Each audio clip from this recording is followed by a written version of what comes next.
Welcome back to Module 1. In our previous lectures, we systematically built the engine of our solar cell. We started with the optical fuel of the solar spectrum, moved into the quantum mechanics of continuous energy bands, and finally, through the process of doping, we engineered a p-n junction. This junction provides a built-in electric field, which creates the physical asymmetry required to separate electrical charges.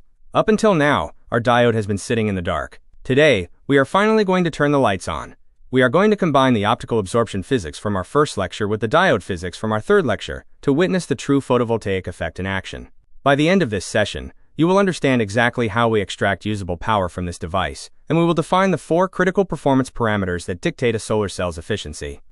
When light strikes our semiconductor, photons with energy greater than the band gap are absorbed, exciting electrons from the valence band into the conduction band and leaving behind positive holes. If this electron-hole pair is generated within the depletion region or within a diffusion length of it, the built-in electric field immediately grabs them.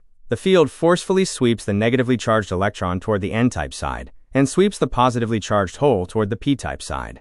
Because we are now physically moving charge across a distance, we are generating an electrical current. We call this the light-generated current, or the photocurrent. This current flows in the exact opposite direction of the forward-biased diode current. The magnitude of this light-generated current is directly proportional to the number of photons absorbed per second, which, as we discussed in Lecture 1.1, depends heavily on the material's absorption coefficient and thickness. To model how this device operates as a power generator, we rely on a concept called the superposition principle. In an ideal solar cell, we can treat the light-generated current and the dark diode current as 2 completely independent processes occurring at the same time. Imagine an equivalent circuit. The solar cell acts perfectly like a standard diode, wired in parallel with a constant current source, where that current source is driven entirely by the sun.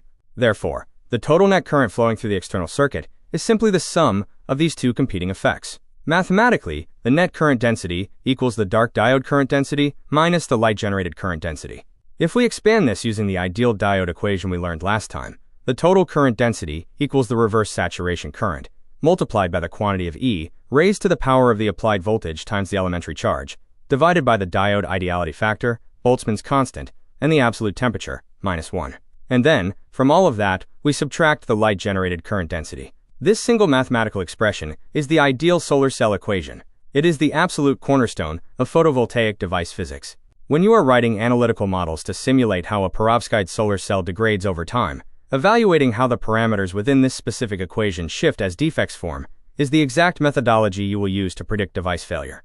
Let us analyze the 2 extreme boundaries of this equation. First, imagine we take the positive and negative terminals of our illuminated solar cell and wire them directly together with 0 electrical resistance. The voltage across the device is exactly 0.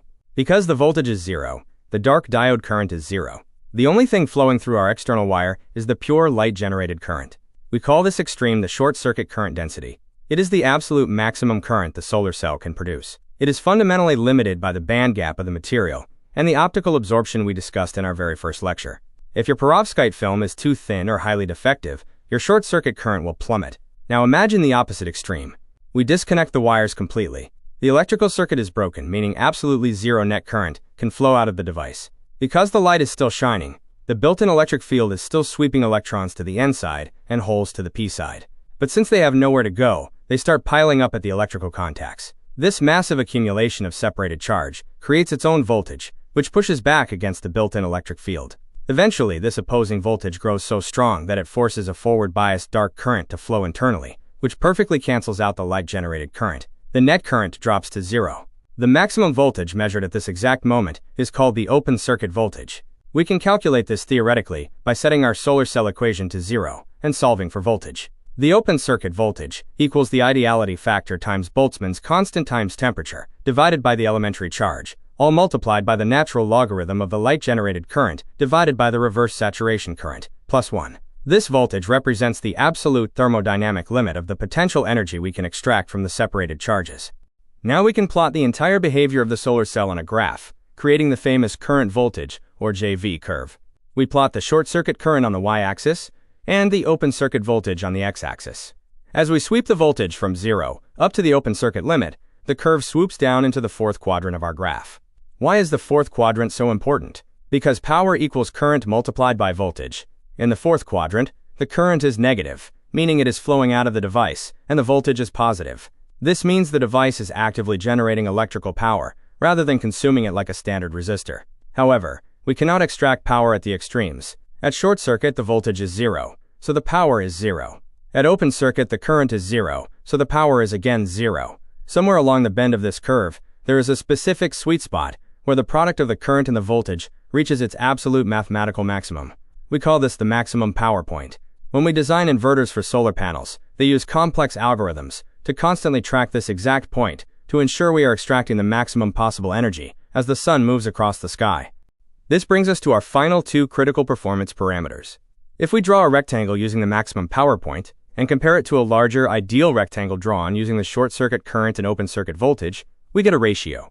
This ratio is called the fill factor. The fill factor is essentially a measure of the squareness of the JV curve. It dictates how heavily parasitic resistances, like the series resistance of our transport layers, or the shunt resistance from pinholes in our perovskite film, are eating away at our power. The fill factor equals the current at maximum power times the voltage at maximum power, divided by the short circuit current times the open circuit voltage. Finally, we arrive at the ultimate metric, the power conversion efficiency. This is simply the maximum electrical power generated by the solar cell, divided by the total optical power of the incoming sunlight, which, under our standard testing conditions, is 1000 watts per square meter.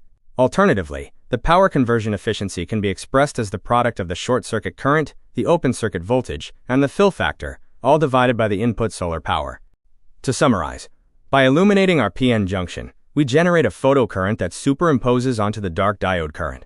This creates a JV curve that operates in the power-generating fourth quadrant. The total performance of any solar cell, from a basic silicon panel to the most advanced tandem perovskite device, is entirely defined by four macroscopic parameters: the short circuit current, the open circuit voltage, the fill factor, and the power conversion efficiency.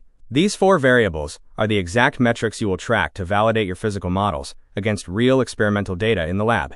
But are there limits to these numbers? Could we ever build a perovskite solar cell with 100% efficiency?